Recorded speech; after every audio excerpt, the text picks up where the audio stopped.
Gimana menyelaraskan antara lisan dengan hati kita sehingga bisa terjadi banyak keajaiban dalam hidup kita. Ini kisah-kisah yang tadi kita dengar adalah bukti gitu. Orang kalau selaras antara lisan dan hatinya pasti terjadi keajaiban. Kalau ketika kita berdoa hati kita yakin seutuhnya kepada Allah, pasti Allah gak akan ngecewain kita, gak mungkin. Allah itu gak mungkin mengecewakan kita. Allah sendiri kok yang berjanji, wa idza sa'alaka ibadi anni fa inni qarib ujibu da'watad da'. Itu Allah yang bilang, ujibu da'watad da'. Aku tuh dekat, artinya berharaplah kepadaku gitu. Dan aku akan mengijabah setiap orang yang meminta kepadaku. Jadi Allah sendiri yang berjanji akan menunjukkan keajaiban, mengabulkan permintaan-permintaan yang baik dari hambanya, sehingga tidak perlu kita ragu, Allah gak mungkin ngecewain kita. Begitu kita berdoa yang selaras di hati kita, yakin kepada Allah, Allah akan tunjukkan. Itu rahasia paling gampang untuk hidup bahagia, untuk sukses, untuk dapetin apa yang baik-baik yang kita harapin. Contoh, kalau mau ngelamar seorang cewek, sebelum kita datang ke calon mertua, lobby dulu ke langit pemilik hati mertua. Jadi bukan dandan nomor 1, itu mah yang kesekian.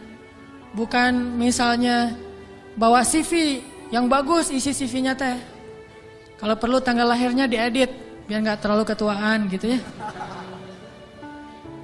Cuma diedit 1 angka doang, angka terakhir yaitu tahun. Kemudian pekerjaan, wira swasta. Kan sekarang wira swasta mah keren ya, pengusaha gitu ya. Walaupun wira swastanya masih baru merintis lah. Saya mah nggak mau terlalu makin jelek nanti. Wira swasta, jualan apa misalnya, apa aja lah. Apa aja dijual gitu. Yang penting tidak menjual harga diri. Wah, semuanya diedit. Itu bukan yang paling penting. Yang paling penting adalah gimana ngelobi lah langit, pakai jalur langit. Minta kepada Allah yang menggenggam hati. Begitu di depan pintu pagar, la haula wala quwata illa billah. La haula sampai 100 kali. Kenapa 100 kali? Sampai yakin banget ini Allah yang menentukan hati seseorang hamba. Bisa dibolak-balik. Bisa jadi awalnya si calon mertua ini udah punya calon sendiri buat anak yang perempuannya. Mungkin lebih tajir, mungkin lebih keren, mungkin lebih berewokan, lebih nyunah gitu ya. Kita mah seadanya, udah pakai wak doyok juga belum tumbuh-tumbuh. Ya gimana, udah begitu takdirnya kan, terimalah kenyataan.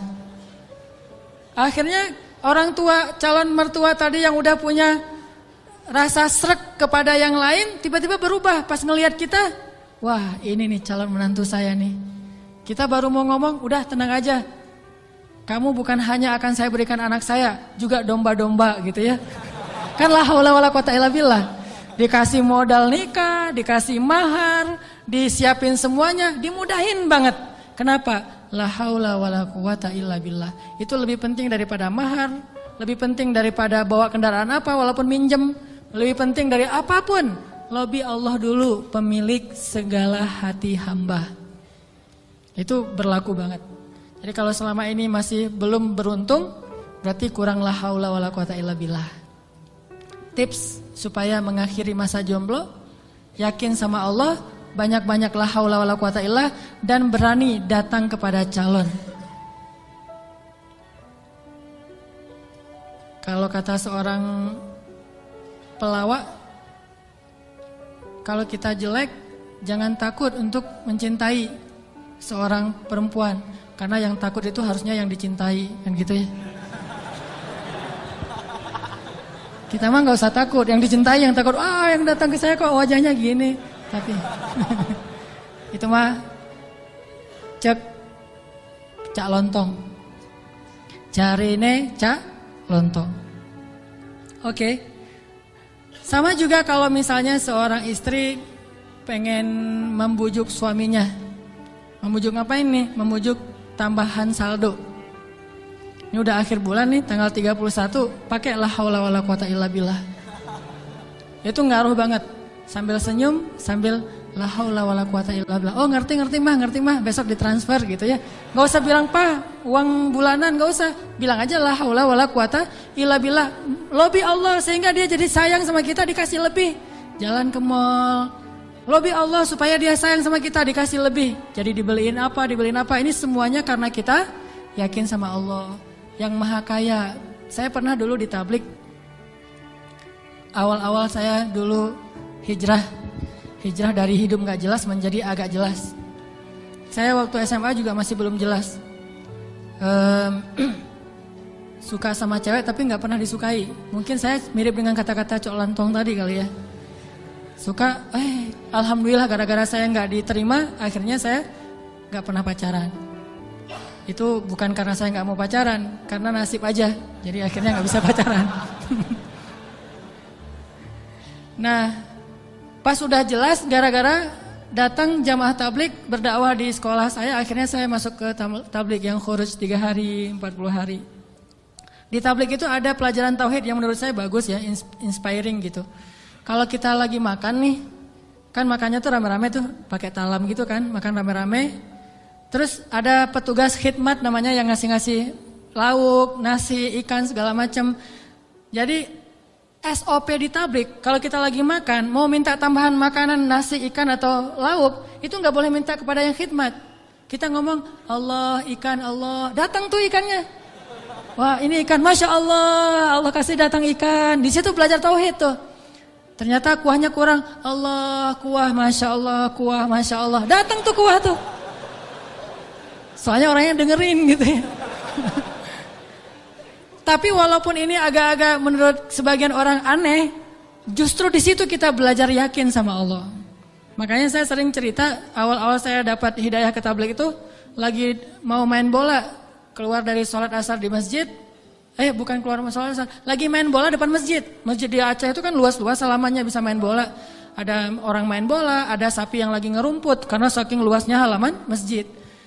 Udah gitu, lagi main bola dipanggil sama seorang jamaah tabligh dari Pakistan.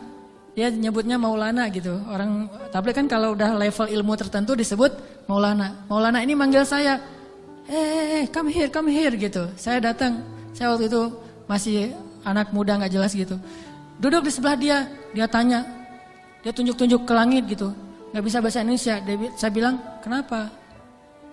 Oh langit, saya bilang, langit Allah cipta, kata dia. Terus tunjuk ke pohon. Saya bilang pohon Allah cipta. Dia tahu bahasa Indonesia cuma satu kalimat, Allah cipta.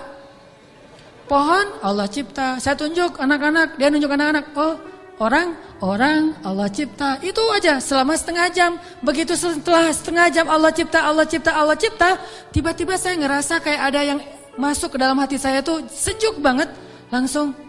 Saya langsung pergi wudhu, saya sholat kayak orang dihipnotis gitu. Sholat asar sendiri, udah selesai sholat asar sendiri, dia temukan dengan tabligh yang ada di situ, orang lokal, masuklah saya ke tabligh, khuruj 3 hari. Pulang ke rumah, saya dianggap orang aneh oleh orang tua saya. Wah kamu gak boleh ke masjid lagi, kenapa? Kamu sekarang aneh. Aneh apa? Udah rajin ke masjid.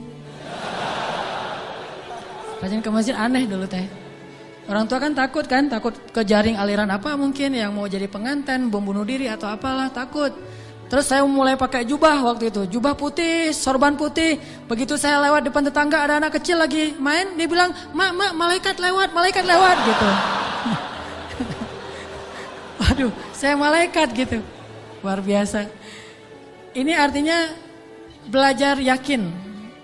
Kalau di beberapa dakwah itu benar-benar bab la ilaha illallah ini benar-benar kurikulum paling penting dan ini yang harus kita pelajari. Kalau kita ngandelin Allah banget dalam segala urusan, la yudayya'anallah, itu intinya. Allah nggak akan ngecewain kita.